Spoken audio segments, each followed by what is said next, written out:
Hello, Windows Universe. In this video, we will look at fixes for the PFN list corrupt error on Windows 10. Those of you that want a more in-depth look, we will look at an article in the description down below. Let's look at using the blue screen troubleshooter. Microsoft has a blue screen troubleshooter at its website that you can work through to isolate and fix any potential reasons for the blue screen. It will ask you a series of questions, apply the fixes that are recommended, then restart your system and see if the problem has been corrected. Run your system file checker.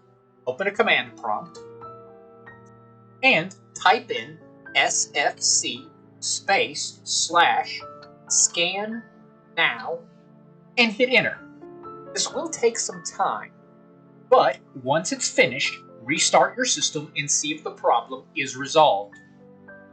Next, try running the check disk. Open a command prompt with admin privileges and type in chkdsk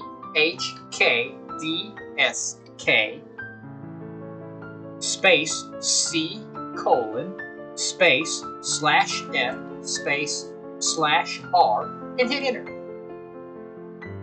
You might get the message that the check disk cannot run because the volume is used on another process. Simply click yes and restart your computer to run the checks. Should you still have the problem, try updating your device drivers and see if that helps. If the error appeared after you updated a driver, try rolling back that driver and see if it helps. To do this, go to the Device Manager and check your drivers. Finally, you can try and disable the OneDrive. Open the Task Manager,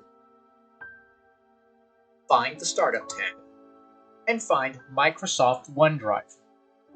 Right-click on it, click Disable. Restart your computer and see if the problem's been corrected. For more useful how-tos to make the most of your Windows experience, go to our website, thewindowsclub.com.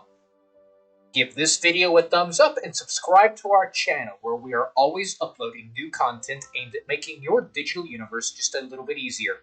Thanks for watching and have a great day.